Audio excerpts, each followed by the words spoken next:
হেমকুন্ড সাহেব এবং valley of flower এই দুটো ট্রেকিং করে আমরা সোজা গোবিন্দঘাটে নেমে এসেই বেরিয়ে গেছিলাম কার্তিক স্বামী টেম্পেলে যাওয়ার জন্য। সবথেকে উঁচু কার্তিক ঠাকুরের মন্দির, আর যেটার অনেক গল্প আছে। যেই মূর্তিটা পুজো হয় সেটা কার্তিক ঠাকুরের নিজের দেহের অস্থি হিসেবে পুজো হয়। তো সেটার উদ্দেশ্যে আমরা বেরিয়ে পড়েছি। তো এই মন্দিরে যাওয়ার জন্য আমাদের ফার্স্টে ৩.৫ কিলোমিটার মতো ট্রেকিং করতে হবে, যেটা ছিল গভীর বনের মধ্যে দিয়ে। আর যে বনটা এতগুলো ট্রেকিংয়ের মধ্যে সবথেকে সেরা ছিল, শুধু আমাদের হাতে টাইম কম ছিল বলে আমরা খুব তাড়াতাড়ি এই বনটা দিয়ে গেছি। বন মানে জঙ্গল।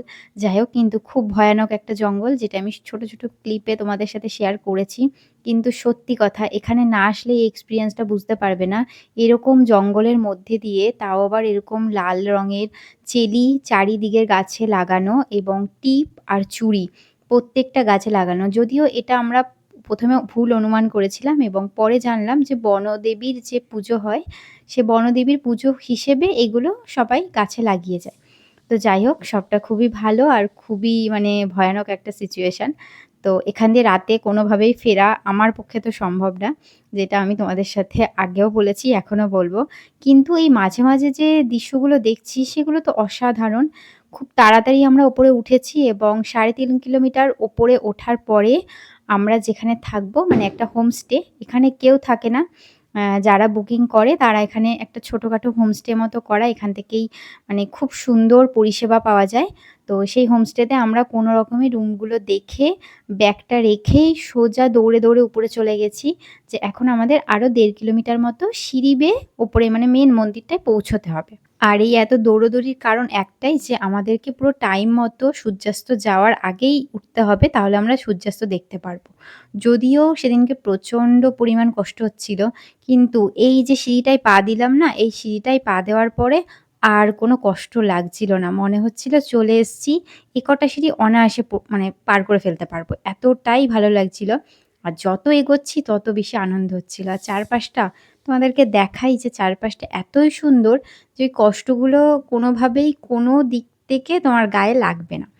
তো প্রথমেই যেটা দেখলাম, ফার্স্টেই ভৈরব বাবার মন্দির, আর তারপরে আমাদের বজরংবলীর মন্দির। আর সেই দুটো দর্শন করে আবার সোজা দৌড় মারলাম। এবার বাবা কার্তিক স্বামীর কাছে যেতে হবে না? তো আরেকটু যাওয়ার পরেই দেখছি, ব্যাস ওই একটুখানি সিঁড়ি যদি চড়ি, ব্যাস আমাদের কার্তিক স্বামীর মন্দির। এতটা আনন্দ আর এতটা শান্তি লাগছিল যে ঠিক টাইম মতো আর ঠিক মতো আমরা উপরে পৌঁছেছি। কিন্তু ওপরে যাওয়ার পর যে ঠান্ডাটা দিচ্ছিল, এত পরিমাণে ঠান্ডা হাওয়া ওখানে বইছিল, সে বীভৎস ঠান্ডা। তো সবকিছু উপেক্ষা করে আমরা সোজা চলে গেলাম মন্দিরের দিকে। আচ্ছা, কার্তিক স্বামী মন্দিরের একটা ছোট গল্প বলি, আমি যতটা জেনেছি। কার্তিক ঠাকুর আর গণেশ ঠাকুরকে শিব আর পার্বতী বলেছিল যে তাদের পুরো মানে পৃথিবীকে একবার পাক খেতে। এবার গণেশ ঠাকুর ভেবেছে যে পৃথিবী মানেই তার মা-বাবা, মানে শিব ঠাকুর আর পার্বতী ঠাকুর, তাদের দুজনকে প্রদক্ষিণ করেছে। তো তার পুরো পৃথিবী ঘোরা হয়ে গেছে। আর কার্তিক ঠাকুরের তো সাদা মনে কাদা নেই, সে তার ময়ূর নিয়ে চলেছে সারা পৃথিবী প্রদক্ষিণ করতে। তো তারপরে সে সারা পৃথিবী প্রদক্ষিণ করে এসে তার বাবা-মার কাছে বলছে যে আমার কমপ্লিট হয়ে গেছে। তো তার বাবা-মা বলেছিল যে আগে প্রদক্ষিণ করে আসবে তাদের পুজো সবার আগে হবে। এবার যেহেতু গণেশ ঠাকুর আগেই প্রদক্ষিণ করে ফেলেছে, তো সে সেখানে জিতে গেছে। তো সেখানে দেখছে যে গণেশ ঠাকুরের পুজো হচ্ছে। তখন কার্তিক ঠাকুর রেগে টেগে গিয়ে এই পাহাড়ের মাথায় চলে আসে। এসে নিজের দেহটাকে মানে আগুনে পুড়িয়ে দেয়, এরকম একটা ব্যাপার। পুড়িয়ে দিয়ে ওটাকে মানে যে ভস্মটা বেরোয় ওটা তার বাবা-মাকে অর্পণ করে দেয়। আর যে এখন যে মূর্তিটা পুজো হয়, তার পুরো দেহের ওই পাঁজর বা হাড় হিসেবে সেটাকে এখানে পুজো হয়। তো এই যে পুরো মন্দিরের যে কাহিনীটা, তো সেটার মেন কথা হলো কার্তিক ঠাকুরের নিজের আর পুরো হাড়টাকেই এখানে পুজো করা হয়। আর আমি দেখেছি এখানে অনেক তামিল থেকে যারা পুরোহিত, বেশিরভাগ পুরোহিত সব তামিল থেকে আসে। তামিল থেকে অনেক মানে লোক আসে এখানে পুজো করতে। তো সবটা মিলিয়ে খুবই সুন্দর একটা জায়গা, যেটা আমি তোমাদের দেখানোর চেষ্টা করছি। আর এদিকে আস্তে, আস্তে সূর্যটা অস্ত যাচ্ছে, সেটাও আমরা দেখছি। খুবই ভালো লাগছে। এদিকে ঠান্ডাও লাগছে ভীষণ, প্রচণ্ড হাওয়া দিচ্ছিল।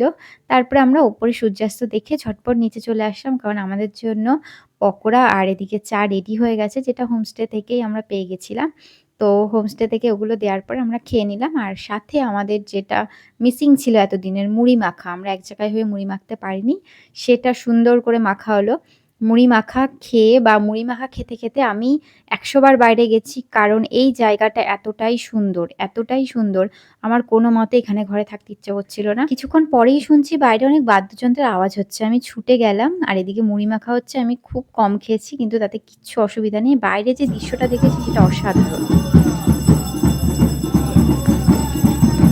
এত সুন্দর এই জায়গাটা।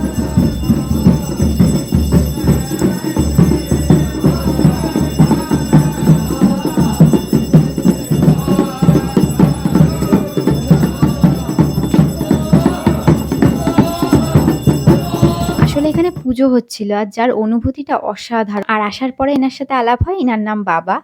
তো খুব ভালো, খুবই সুন্দর। আর এই যে মন্দিরটা ছোট করে দেখালাম আর সাথে এই এত বড় একটা জন্তুটা যেন আমাকে কামড়ে দিয়েছিল। তো যাই হোক, তারপরে আমাদের রাতের খাবার একটা পাহাড়ি সবজি, মানে পাহাড়ি শাক, সাথে কারি চাওয়াল আর আলুর সেদ্ধ। যেটা আমরা বলে দিয়েছিলাম আমাদেরকে সেটাই করে দিয়েছিল। যদিও আমি রাতে খাইনি, এক গাল ভাত খেয়েছি। আর খাওয়ার মতো পেটে জায়গা ছিল না। মুড়ি, পকোড়া সব খেয়ে পেট ভর্তি হয়ে গেছিল।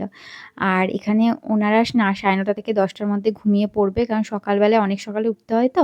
তো ঝটপট খেয়ে নিতে হয়েছিল। খাওয়া-দাওয়া হয়ে যাওয়ার পরে সবাই ঘরে চলে গেছে। কিন্তু আমার কেন জানি না এই বাইরেটায় একা বসে থাকতেও ভয় লাগছিল না।